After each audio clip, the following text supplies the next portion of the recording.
fan of the Migos. So, and I've always said that Takeoff was my favorite one out of the group. He had the most flow, I think a little bit more charisma, but he was also the quietest. But another senseless, loss of life, another young black brother killed. How y'all feel about that, man? Did that hit y'all in any way? Was it kind of like here we go again? You hear all this noise about the lyrics and what people talk about. Like, how y'all feel about this? I think it's crazy that it keeps on happening. Go ahead, Neil. No, I was about to say I don't know. It's touchy. It's a two-part feeling for me. Like, of course, condolences to anyone that loses their life. Anyone. Yeah. But it's almost like, I don't know. Like I said, it's just me. It's like we put these rappers on a pedestal when they pass away and long live and this, that, and the third, yada, yada, yada, yada. But this been going on forever. And then I don't know, maybe it's age in me, but the other part of me says we mourn all these rappers that we don't know. But like I say, it's lost a life. How many brothers and sisters brothers and sisters are losing their life in the hood every day?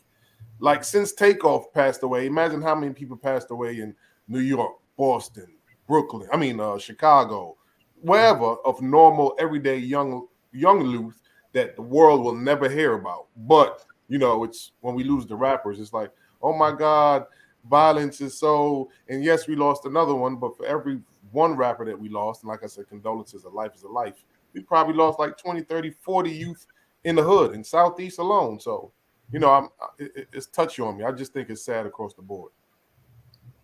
That's an interesting take. I mean, you sound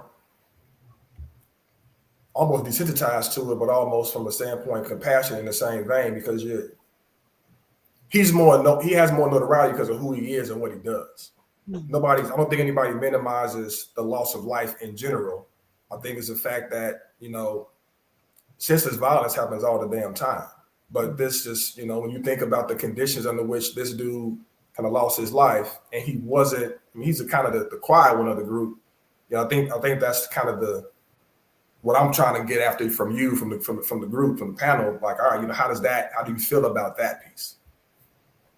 I mean, it's of course a terrible thing, Blase Skippy, like what Neil was saying, but I think that we got to question, why is it that this keeps happening to so many people, whether they're famous or not, or male or female, et cetera, et cetera. I mean, I've seen a whole lot of chatter on social media about people saying that it is more violent now than it was back in the 90s when we were young people or whatever, teenagers. And statistically, it's not. There was more violent crime at that point. I think that social media tends to make things more accessible so people see it more and feel like it's happening more, but it is not as bad as it was once upon a time. Not that makes it better or what have you. I agree with Neil that it's unfortunate that it seems to keep on happening. And it's like, I don't want to go the route of it's the music you listen to, somebody was saying, live by the sword, die by the sword, kind of, Republican talking points. That's not my perspective, because it seems like, it's always like the decent, quiet ones that seem to get shot. But, you can't on one hand praise a certain kind of behavior, and then on the other, when that behavior is happening, you can't like gangster shit, and then when gangster shit goes down, be mad that the gangster shit happens. Sometimes it happens. That's real. Yeah, I am desensitized to it. Just as I'm desensitized to when the cops kill us, I'm starting to get desensitized when we kill each other. I am. We sound like some old white Republicans right now. But listen, I'm gonna make it even worse. I'm gonna make it even worse. I'm gonna make it even worse. Every time this happens in our community, especially when it happens to those who have status, because everyone knows them and everyone gets on the social media, they do their digital mourning. And if that's how they have to mourn, that's how they have to mourn. It is what it is. I'm not going to judge them for their process of mourning.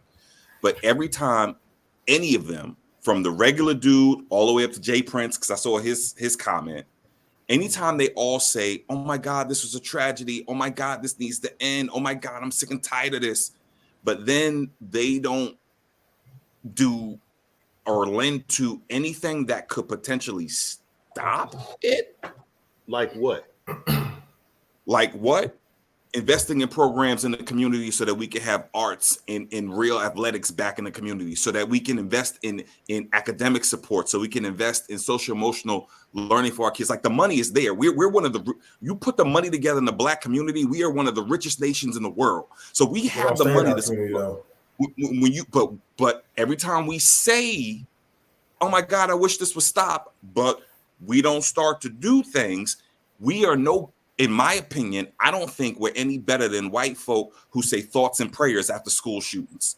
Okay. I mean, at the end of the day, that's just me. So I'm upset over it. I'm just saying I'm upset over it, but I'm tired to the point where I don't want to hear from other folks if they're not trying to do stuff in the community to help. And some of them may be. They may be. I don't know. But I don't see the needle being moved. I mean, I have a different take. I just feel like, so the senseless murders, right, of Black men, absolutely, it needs to stop. But I also feel like if you are a Grammy-nominated artist, why are you at a bowling alley playing dice? Why aren't you on, if this is what you want to do, why aren't you at the St. Regis on the 34th floor where everybody's been patted down and everybody's been vetted and you know it's safe, you know? Well, like, why aren't you? Say that again. Go ahead. It was a private event. It was hosted. Right. It was a private event, and allegedly, they did pat people down, and the only people who had weapons, again, this is all alleged, that had weapons were members of the crew, so to speak. So yeah. So when people come, because when they come into LA, right, they have to sort of pay people for protection and all that other stuff, right? So this was a J Prince. Check in. Yeah, it was like a J Prince sort of function, a private party. The people who had guns were, you know, the people, you're right, that were supposed to, you know, protect and look out. Word is, and I think it'll come out later, is that the person who shot Takeoff was a relative. It was someone there who was there to protect them. And they just start shooting once Quavo got into some sort of like altercation with someone. Just start shooting. So it was an accident, and it was someone from their own camp, but quiet as kept, I think it was a relative of him. Yeah. So Twitter got the whole breakdown, of course. You know how they do on Twitter. Well, they found that already. Yeah, I feel like the part that I think that makes us desensitized as well is we get to see it, right? Like when PNB, Rock was murdered, that's all on Twitter, and it doesn't get taken down. Takeoff is all on Twitter. You know, all of these guys, you know, you see all of this stuff, but, you know, dehumanizing.